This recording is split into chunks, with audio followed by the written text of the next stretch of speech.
Hati kami limpah dengan ucapan syukur. Kami bersyukur punya Allah seperti Engkau. Di hari raya Pentakosta ini kami mau terima kepenuhan Roh Kudus. Roh Kudus yang di dalam kami izinkan Engkau untuk memerintah dalam hidup kami. Berbicaralah melalui hamba-Mu, sebab kami sangat siap untuk mendengarnya. Di dalam nama Tuhan kami Yesus Kristus, setiap kita yang siap diberkati firman Tuhan, Glow Tamrin Resident, yang siap dengar firman Tuhan, sama-sama dengan iman kita katakan amin. Kita berikan kemuliaan, tepuk tangan yang dahsyat. Silakan duduk kembali saudara.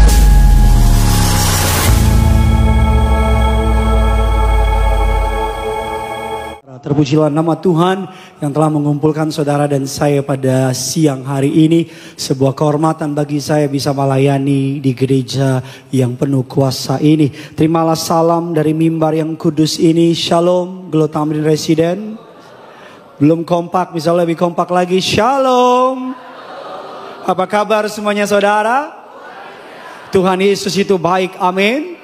Banyak berkat, banyak mukjizat, banyak uang saudara. Coba yang bangga punya Yesus boleh dong lambaikan tangan saudara. Kalau saudara tidak keberatan boleh jumpai 2-3 orang di kiri kanan saudara. Katakan selamat ulang tahun, bilang saudara. Ya benar, bilang selamat ulang tahun saudara. Nanti saya jelaskan di belakang saudara. Yuk selamat ulang tahun. Enggak ada yang taat sama pendetanya saudara. Bilang selamat ulang tahun saudara. Haleluya. Kenapa ulang tahun? Karena Pentakosta adalah hari ulang tahun gereja internasional. Di Pentakostala gereja dimulai. Di Pentakostala kuasa Roh Kudus dimulai. Tema khotbah saya hari ini adalah Pentakos, a new beginning. Pentakosta adalah permulaan yang baru. Siapa yang siap diberkati oleh Tuhan hari ini saudara? Haleluya. Mari sama-sama kita akan belajar Pentakosta. Mengapa? Apa arti peristiwa Pentakosta bagi kita sekarang? Mengapa gereja di seluruh dunia memperingati hari Pentakosta dengan begitu penting? Banyak orang Kristen tidak memahami kebenaran ini. Karena yang membuat Pentakosta menjadi powerful, menjadi penting adalah peristiwa di balik Pentakosta tersebut. Katakan amin. Karena di peristiwa Pentakosta kita belajar pencurahan Roh Kudus. Gereja tanpa Roh Kudus ibarat tubuh tanpa yang namanya nyawa, Bapak Ibu. Gereja tanpa Roh Kudus ibarat tubuh tanpa roh, mati dan tak berdaya. Reinhard Bonnke, seorang hamba Tuhan, tokoh kegerakan, mengatakan demikian. Semakin sedikit Roh Kudus bekerja di tengah kita, semakin kita perlu merasa, kita perlu menggantikan dengan kekuatan duniawi. Untuk menggantikan dengan kekuatan rohani kita. Banyak gereja tidak bergerak lagi dengan Roh Kudus. Mereka mengandalkan program demi program. Mereka mengandalkan potongan harga. Mereka mengandalkan acara demi acara. Mereka mengandalkan welcome coffee. Mereka mengandalkan yang namanya cake dan seterusnya. Itu semua tidak salah. Tetapi yang membuat saudara datang ke gereja bukan karena pendetanya pembicara terkenal. Yang membuat saudara datang ke gereja karena Roh Kudus yang bawa saudara kemari. Yang bikin saudara tadi nangis dengar penyembahan bukan karena WL-nya suaranya bagus. Tapi yang bikin saudara tadi nangis dengar penyembahan karena Roh Kudus jamah saudara. Amin saudara. Yang bikin saudara bisa angkat tangan di tengah penyembahan. Yang bikin saya bisa berkhotbah memberkati saudara. Bukan public speaking saya. Tapi Roh Kudus dalam diri saya berbicara kepada Roh Kudus dalam diri saudara. Suatu hari saya tersinggung berat dengan seorang pengusaha. Bercanda sih. Tapi ada kesombongan di kalimatnya. Dia bilang gini sama saya. Pak Pendeta, kita bikin gereja yuk. Saya bilang maksudnya gimana? Oh sekarang kan bisnis yang paling menguntungkan gereja. Kita bikin gereja yuk Pak Pendeta. Bikin gereja kan gampang Pak Pendeta. Saya dengerin omongannya dia. Bikin gereja kan gampang. Cari di mall yang rame. Kasih lighting. Kasih gelap-gelap. Undang penyanyi-penyanyi artis. Dan undang pendeta yang ganteng-ganteng dan lucu-lucu. Pasti rame. Saya bilang sama dia, bikin aja Pak. Biar kita lihat gimana gereja Bapak. Saudara kayak gak dukung saya. Saya kayak dukung pengusaha itu kayaknya. Enggak, karena begini. Gereja. Kalau cuma datang, kalau WL nyanyi tanpa urapan Roh Kudus itu karaoke. Amin. Itu apa Bapak Ibu? Karaoke. Pemain musik kalau main tanpa urapan Roh Kudus itu cuman jamming doang. Khotbah kalau tanpa urapan Roh Kudus itu cuman performa. Para pengerja Tuhan melayani tanpa urapan Roh Kudus itu cuman, mohon maaf, pencitraan. Yang bikin saudara pulang nangis ngalamin perubahan bukan pendetanya, bukan gerejanya, tapi Roh Kudus di dalam saudara yang membangkitkan perasaan itu. Amin. Makanya gereja hari ulang tahunnya di Pentakosta untuk mengingatkan setiap gereja agar jangan meninggalkan Roh Kudus. Untuk setiap kali kita membuat program, undang Roh Kudus. Menyiapkan khotbah, undang Roh Kudus. Memilih lagu, undang Roh Kudus. Dengar khotbah pendeta, jawab pendetanya. Amin. Makanya di hari Pentakosta, mohon maaf, saya nggak anti sama bahasa roh. Saya pun atas anugerah Allah bisa bahasa roh. Tapi yang ingin saya ajar hari ini adalah esensi. Buat apa kamu di gereja bahasa roh, tapi di rumah kamu bahasa ragunan? Halo? Buat apa kamu di gereja bahas penuh Roh Kudus, di rumah kamu roh halus? Buat apa kamu di gereja geter-geter, sampai di rumah istrimu geter lihat kamu? Karena kamu tukang pukul. Saya nggak pernah terpesona lihat orang di gereja bahasa roh. Sik-sik si batu manikam di parjoge. Hei jule. Amin. Ada 3 poin kebenaran pada sore. Biasa sore saudara. Pada siang hari ini. Saudara siap diberkati? Ayo bisa kasih tepuk tangan yang dahsyat dulu bagi Tuhan kita. Mari kita akan belajar Bapak Ibu. Poin yang pertama saya beri judul Pentakosta dan Shavuot. Shavuot saudara. Pentakosta rencana Allah dari perjanjian lama. Orang Yahudi tanpa bermaksud ke Yahudi-Yahudian. Karena jadi orang Kristen gak harus jadi ke Yahudi-Yahudian. Amin. Tapi tanpa bermaksud ke Yahudi-Yahudian, Allah bekerja dengan hari raya Yahudi. Hari raya Yahudi ada 7. Ada dibagi menjadi 2. Hari raya semi, musim semi. Dan hari raya fall, musim spring dan musim semi. Dibagi menjadi 2. Nah, setiap hari rayanya digenapi oleh Yesus. Bilang amin dulu. Contohnya Paskah, orang Yahudi sebutnya Pesak.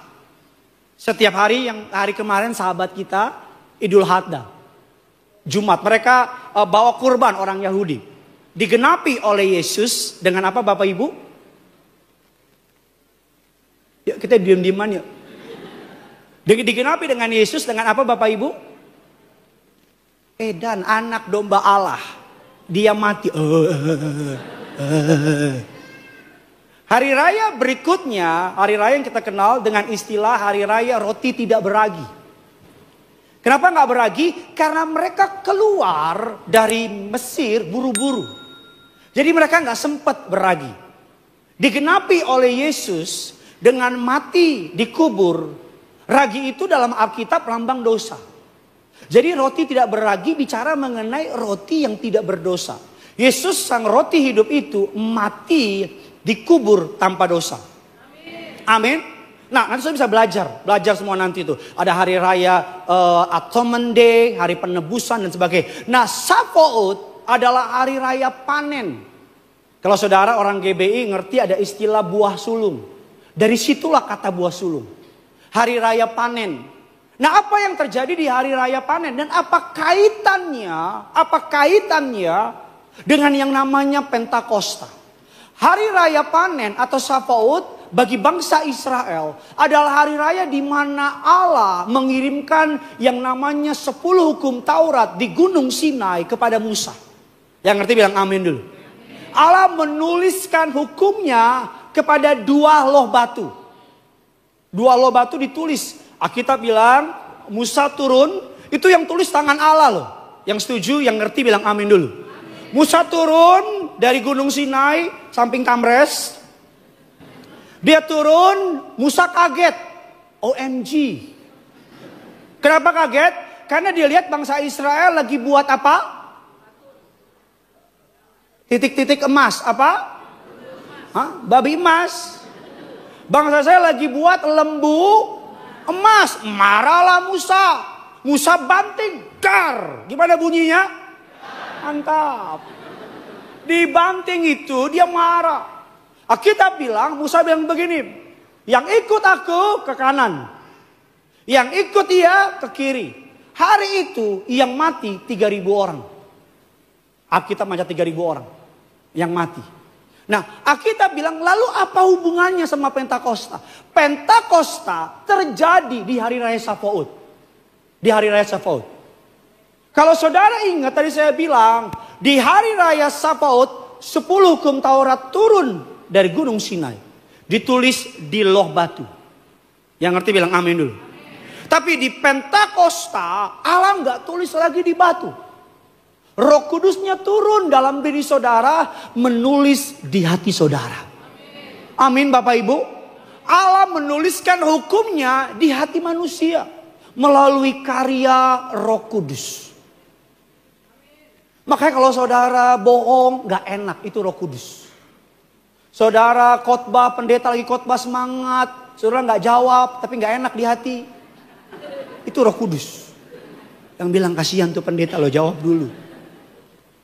Roh batu. Yang menarik lagi Bapak Ibu, kalau kita mundur lagi, di hari raya Sapaut yang mati 3.000. Di hari raya Pentakosta, Petrus berkhotbah, berapa orang yang diselamatkan? Kebetulan apa tidak?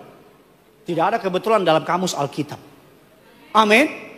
Jadi apa yang mau bilang? Alkitab seakan-akan mau bilang begini. Alkitab seakan-akan mau bilang begini. Bahwa dengan kemampuanmu, dengan Taurat itu seperti termometer. Yaitu apa? Cuma bisa ngecek kita sakit. Cuma bisa ngecek panas kita. Tapi gak bisa menyembuhkan. Amin. Makanya ketika Taurat diberikan, Alkitab bilang langsung bangsa Israel berontak. Betul apa tidak? Makanya saya mau tanya, sekarang dokter itu makin banyak apa makin dikit? Pertanyaan saya, kalau dokter makin banyak, kenapa penyakit makin banyak? Emang gak nyambung sama khotbah saya sih. Cuma mau isengin saudara aja gitu. Tapi maksud saya, di hari raya Sapaut, hukum Taurat menelanjangi kehancuran kita. Kerusakan kita. Kebobrokan kita ditelanjangi sama hukum Taurat. Dan betapa manusia gak berdaya, gak mampu, gak bisa. Di Pentakosta, Roh Kudus dicurahkan. Sekali Petrus berkhotbah, 3.000 orang diselamatkan. Taurat mengajarkan kematian. Roh mengajarkan kehidupan. Saya mau tanya jemaat Glow Tamres yang pinter-pinter, ganteng-ganteng, cantik-cantik ini. Di perjanjian lama, Roh Kudus sudah ada apa belum? Yang bilang ada, angkat tangan. Yuk, salah benar tidak mempengaruhi keselamatan. Roh Kudus yang bilang belum ada, baru ada ketika hari pencurahan Roh Kudus, angkat tangan. Saya ulang ya. Ini biar kita nggak ribut nih. Nih, kadang-kadang yang cobain pendeta jemaat. Saya ulang, tolong jawab, salah benar tidak mempengaruhi keselamatan. Coba bilang kiri kanan saudara, lo jawab, lo jawab, lo jawab. Oke? Yang nggak jawab saya doain pulang, nggak bisa pulang. Yang bilang di PL perjanjian lama sudah ada Roh Kudus, angkat tangan. Oke. Yang bilang Roh Kudus baru ada di hari pencurahan, bisa angkat tangan. Oke, sisanya bisa angkat kaki, nggak angkat tangan. Keluar, pulang. Ayo. Lo cuma bikin penuh gereja doang lo.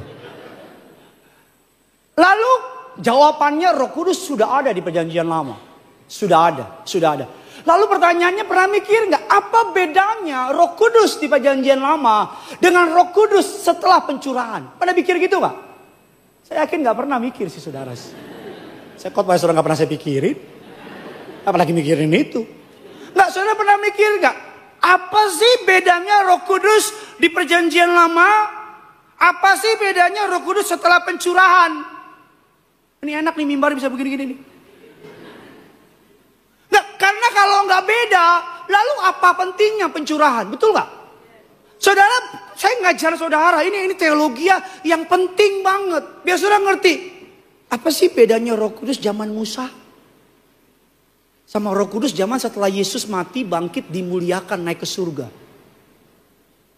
Kenapa murid-murid diminta oleh Yesus berdiam 10 hari?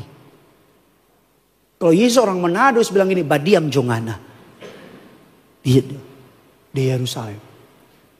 Di zaman perjanjian lama, Bapak Ibu, Roh Kudus itu bersifat selektif. Di perjanjian lama. Roh Kudus bersifat selektif. Dia bersikap memilih turun sementara dan terbatas. Hanya kepada nabi, raja, imam. Ingat kisah Saul? Roh Kudus memenuhi dia. Tapi kita bilang roh Allah apa? Mundur dari dia. Jadi di perjanjian lama, Roh Kudus itu selektif. Hanya nginggapin saya, nginggapin Pastor Guntur. Saudara mah kagak. Raja, imam, Roh Kudus. Bezalel yang membangun bait Allah dipenuhi Roh Kudus. Selektif, terbatas. Di zaman pencurahan Roh Kudus, dari selektif jadi universal. Makanya istilah teologinya bilang pencurahan Roh Kudus global. Global. Alkitab bilang di pencurahan Roh Kudus masing-masing dihinggapi Roh Kudus. Bilang kiri kanan saudara, masing-masing. Jadi setiap saudara nih, saudara-saudara yang jawab saya, yang gak jawab, yang main HP, yang gak peduli sama khotbah, yang kemari dipaksa mamanya, yang kemari juga nyasar, Alkitab bilang masing-masing dihinggapi Roh Kudus. Amin. Jadi dari selektif jadi apa? Di perjanjian lama yang kedua, di perjanjian lama Roh Kudus itu hanya mengunjungi sementara. Makanya Daud bilangin dalam kitab Mazmur, jangan ambil rohmu daripadaku. Sementara. Tapi di perjanjian baru, Yesus bilang begini, aku akan kirim penolong, penolong itu akan tinggal di dalam kamu. Jadi dari sementara di perjanjian baru jadi permanen. Saya dari pagi udah khotbah sih, dengar kata permanen orang tepuk tangan gitu saudara. Tadinya Roh Kudus hanya mengunjungi. Kalau orang itu jatuh dalam dosa, kalau orang itu hidup dalam dosa, Roh Kudus gak bisa stay. Karena belum ada yang bayar. Karena belum ada darah tercurah. Karena belum ada penebusan. Karena belum Yesus dimuliakan. Jadi Roh Kudus yang kudus itu gak bisa tinggal sama orang berdosa. Jadi jangan punya pikiran gini. Oh kalau orang berdosa Roh Kudus tinggalin dia. No. Oh kalau orang itu masuk ke nightclub, Roh Kudus tunggu di depan. Orang itu kalau Kudus masuk lagi. Enggak, kan saudara mikir gitu kan. Di perjanjian baru, Roh Kudus tinggal. Bilang kiri kanan saudara, dia tinggal di dalam kamu. Bilang sama yang baru ngomong. Amin. Di perjanjian lama, ini aja udah setengah jam saya habis nih. Di perjanjian lama, Roh Kudus, Bapak Ibu ini belajar teologi ini keren. Kata dipenuhi Roh Kudus di perjanjian lama menggunakan kata dipercikkan. Saya yang belajar teologi belajar ini, dipercikkan. Kata pencurahan Roh Kudus dalam bahasa Yunani yang dipakai dalam Kisah Rasul menggunakan kata exeo yang artinya dituangkan secara melimpah. Masuk surga Bu. Yang belakang gua gak jamin deh. Bisa lihat bedanya gak? Halo? Gak bisa? Bodo amat deh. Di PL terbatas. Di PB, kalau di PL cuman ditetesin. Tapi di PB dicurahkan.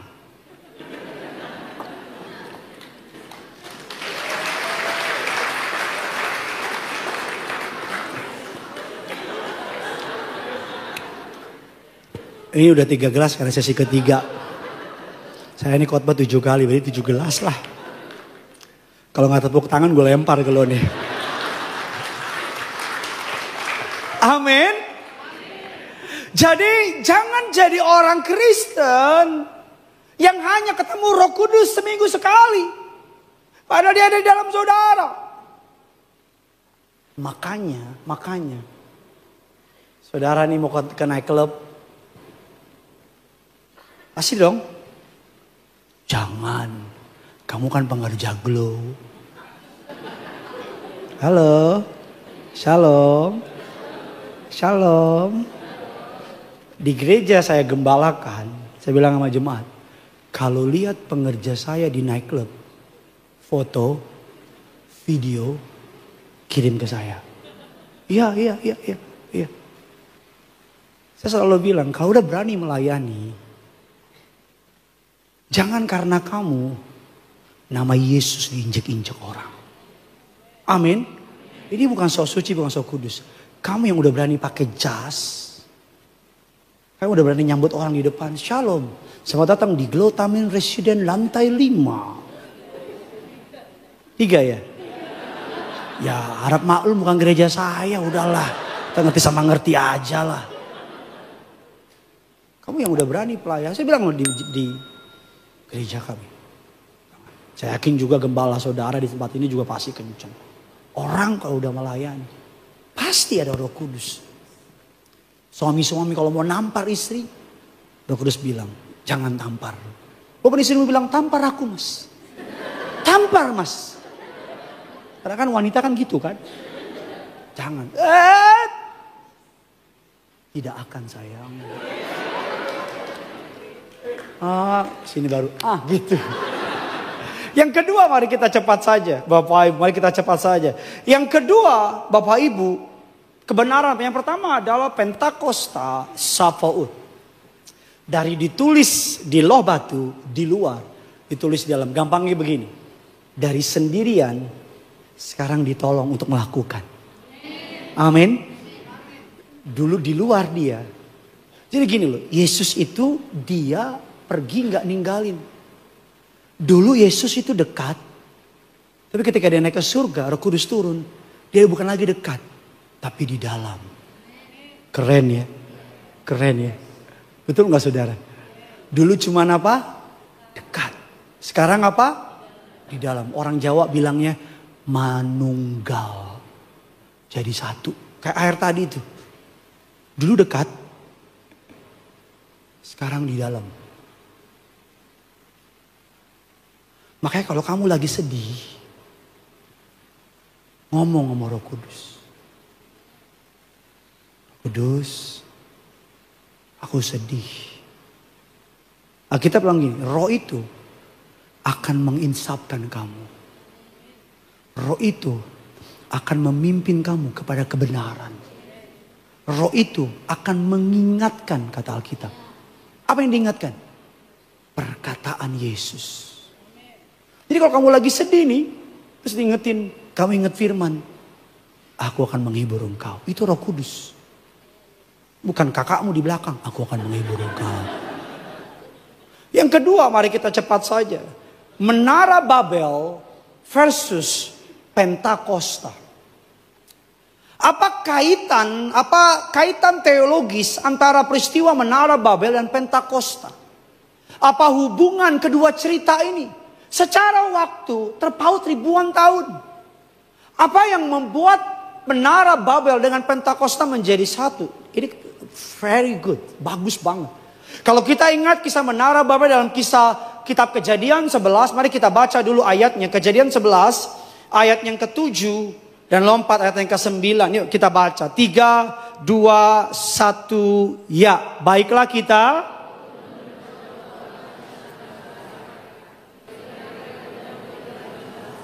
Itulah sebabnya sampai sekarang.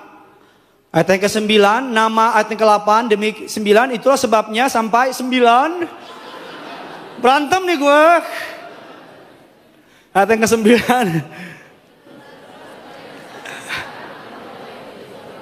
Disebut Babel karena disitulah bahasa seluruh bumi, dan dari situlah mereka apa?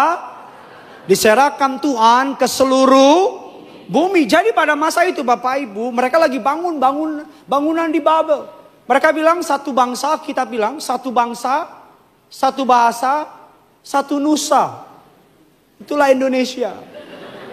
Enggak, jadi di Alkitab bilang mereka satu bangsa, satu bahasa. Jadi mereka bahasanya sama. Jadi mau saya bayangin nih, tukang lagi maku, dibilang, bagi paku dong, nih paku. Bagi semen dong, nih semen. Seperti itu kisah kurang lebih ceritanya. Tapi ketika Allah melihat, karena Menara Babel adalah gambaran dari kesombongan manusia.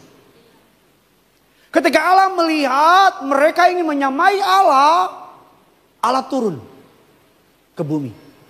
Ngapain dia? Dia kacauin bahasa Babel. Betul?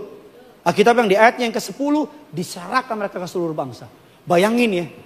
Bayangin, mereka lagi maku nih. Tiba-tiba dia bilang begini. Bagi paku dong. Temennya gak ngerti. Aing liar. Aing orang ngartos aing. Temennya setelah lagi ngomong. Abu adulai. Ise guar mulai. Ketawa pasti Batak tuh. Bener lagi kerja. Allah kacauin semuanya. Jadi mereka bingung kayak. Seperti itu. Lalu apa kaitannya dengan Pentakosta? Apa kaitannya? Ingat ya. Tadi kita bilang mereka satu bangsa. Betul? Satu bahasa. Betul? Allah apa? Bapak Ibu Allah apa tadi bilang? Edan baru tadi gue bilang. Allah kacauin. Betul? Saya nang pemain keyboard dulu deh. Biar ada sedih-sedihnya nih. Allah kacauin mereka. Betul ya Bapak Ibu? Di Pentakosta, mari kita lihat ayatnya. Ya kita lebih ngerti lagi. Kisah Rasul 2, ayatnya yang ke-6. Mari sama-sama kita baca. Tadinya mereka nggak ngerti, sama sekali nggak ngerti. Latar belakang dari ayat ini, Bapak Ibu, di hari raya Pesak. Seluruh orang Yahudi, seluruh orang dari seluruh dunia kumpul. Jadi satu, semua kumpul. Kumpul.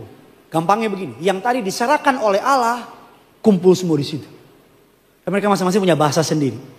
Ayatnya yang ke-6 kita baca. 3, 2, ya. Ketika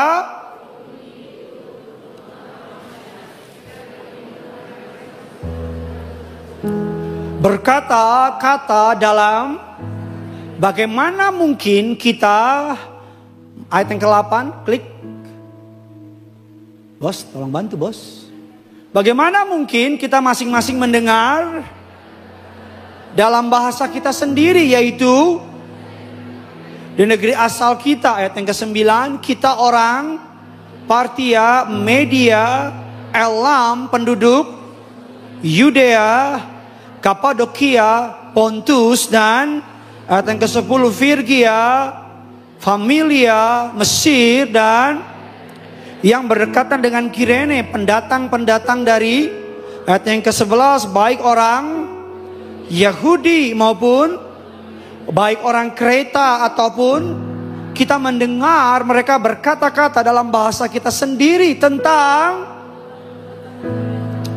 perbuatan-perbuatan besar yang dilakukan Allah. Jadi mukjizat bahasa di Pentakosta memungkinkan semua orang mengerti satu pesan yang sama.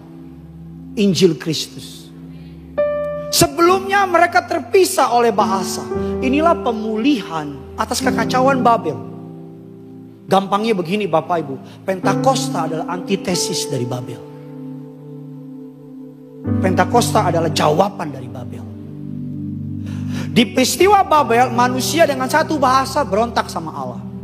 Di peristiwa Pentakosta, orang dari berbagai bahasa serentak memuliakan Allah. Di Babel, bahasa dipakai untuk kemuliaan manusia. Di Pentakosta, bahasa dipakai untuk kemuliaan Tuhan. Amin. Jadi maksud dari ayat ini gini loh. Pada masa itu di Babel, Allah pecahin mereka.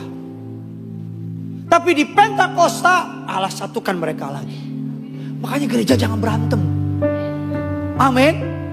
Sama-sama bilang sama saya, sesama orang percaya kurang semangat, sesama orang percaya pantang berantem.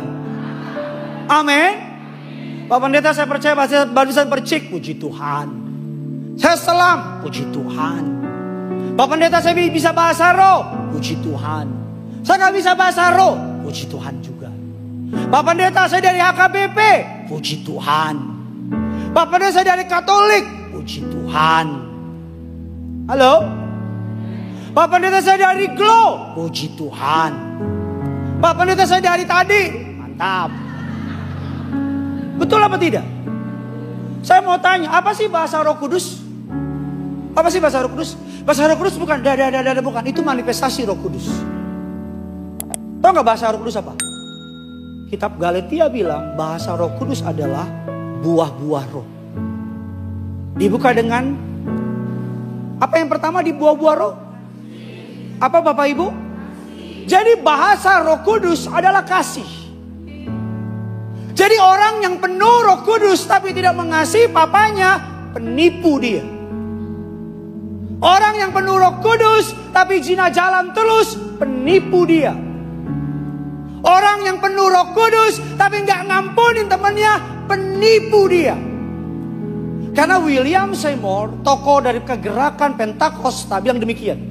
Orang yang penuh Roh Kudus tanpa kasih adalah sebuah kepalsuan.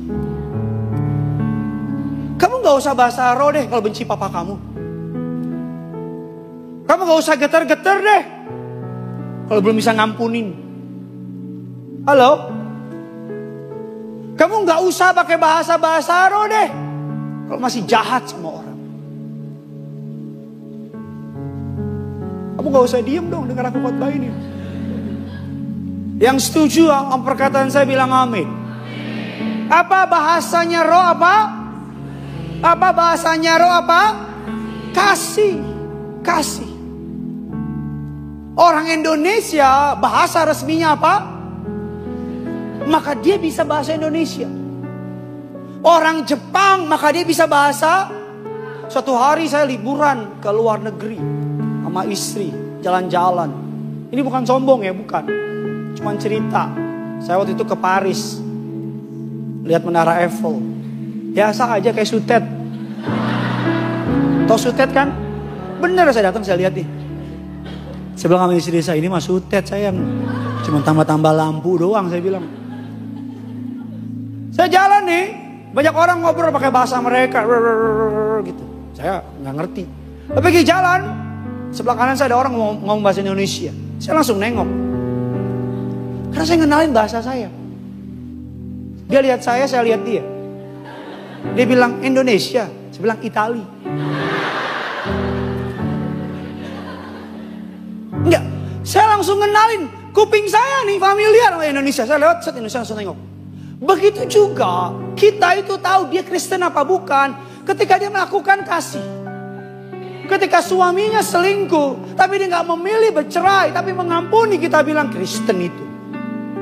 Ketika kita lihat orang tipu dia tapi dia ngampuni, kita bilang Kristen itu. Ketika kita tahu dia dikhianati tapi tetap mengasihi, kita bilang Kristen itu.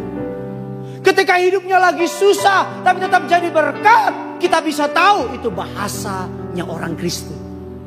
Yaitu apa? Kasih. Jadi kalau ada orang Kristen yang jahat sama orang Kristen, saya ragukan kepenuhan Roh Kudusnya. Kamu boleh pelayanan, Alkitab bilang iman, pengharapan dan kasih. Yang paling besar dari ketiganya apa?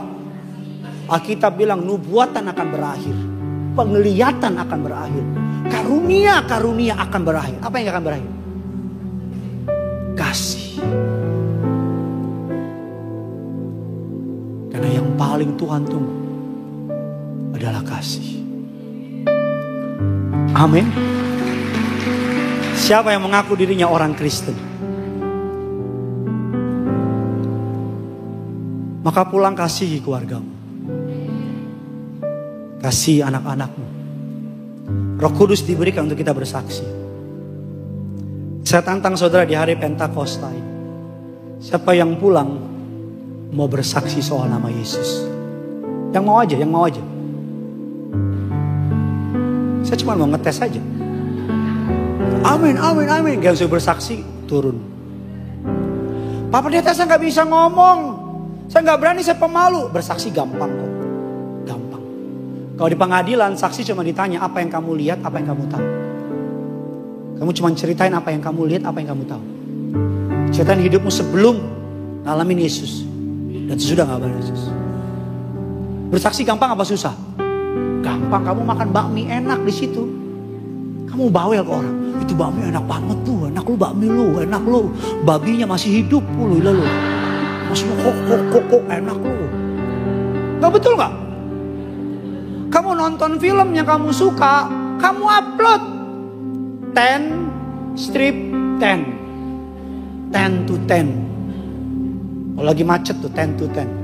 10. Kesaksian gampang. Istri saya seminggu ini dia panik nih. Aduh sayang. Saya bilang kenapa? Aduh. Idola aku mau bebas wamil. Aduh. Saya bilang siapa? BTS sayang. BTS mau keluar wamil sayang. Tau BTS kan? Wontot tanah Kasiman Junta. Itu grup saya yang dirikan itu. Aduh sayang, Vi, ganteng banget sayang. Dia ngomong itu gak sadar, lakinya juga ganteng. Tolong zoom saya dulu.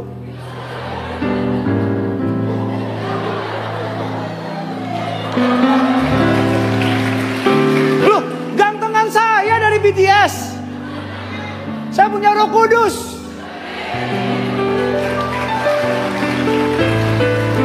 Lo awas gak dukung gua lo. Lo kalau sakit minta doa sama BTS sono. Iya, bersaksi itu gampang.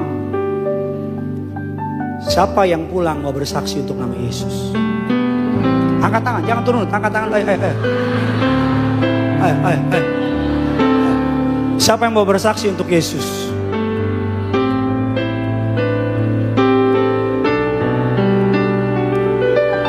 Ayo, nggak apa, terus. Ini kayak gak yakin ibu ini nih. Ini pengerja nih.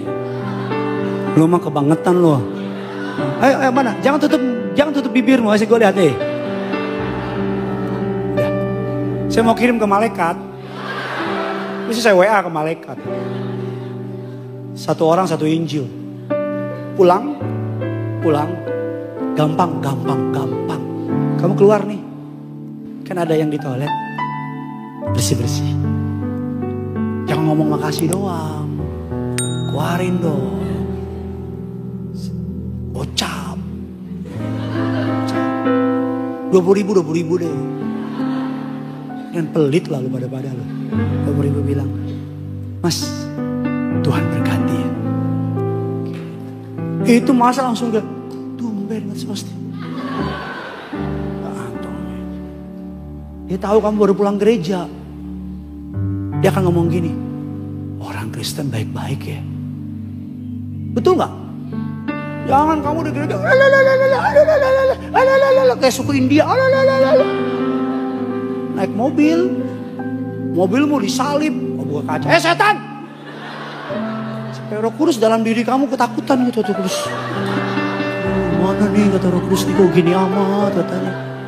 Lalu jangan ketawa, lu mikir. Saya tuh kalau lihat orang bahasa roh, saya juga bahasa roh kok. Bahasa roh. Tapi kadang-kadang kalau lihat orang bahasa roh, terus habis saya lihat, aduh Tuhan, gak usah bahasa roh deh, mendingan deh. Boleh nggak? Boleh. Kadang-kadang yang model kayak begitu, biasanya.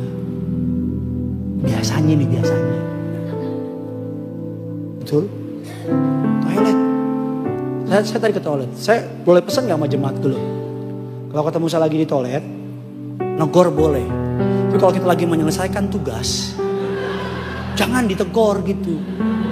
Saya sering tuh di mana-mana saya lagi di toilet, jemaat samping saya, Pak, iya. Terus pertanyaannya template lagi apa? Kayang. Lagi kayang. Ya lagi inilah. Nanya lagi apa lagi? Gitu kadang-kadang kita lagi gitu. Karena kalau nggak ngomong cuma liatin. Kita kan nervous kayak. Jadi kalau mau negor, kita udah cuci tangan nih. Baru ngomong, Pak, oi, enak jangan lagi di sini. Si bapak, si jemaah. Lagi apa? Ngereok. Aing macan, aing. Intermezzo, lucu-lucuan doang. Tapi benar kalau mau negor, setelah kadang-kadang udah habis gitu nggak cuci tangan, salam Pak, ya kan. Mana ya? Untung kita kan GBI, salam sehati. Boleh. Tapi amankan dulu keadaan. Pulang, turun dari sini, jadi berkat. Amin. Minimal story kamu, Instagram kamu. Jangan lupa tag saya. Story Pentakosta. Jadi berkat. Minimal kalau kamu pulang bawain makanan. Sampai dia shock. Saya salah apanya? Baiklah. Bahasa Roh Kudus adalah kasih. Doa saya menyertai saudara. Selamat hari Pentakosta.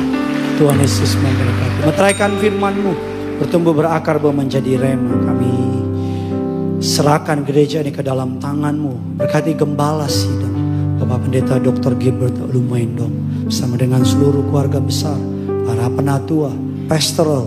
Tuhan Yesus yang memberkati kehidupan mereka. Dalam nama Tuhan Yesus kami berdoa dan mengucap syukur.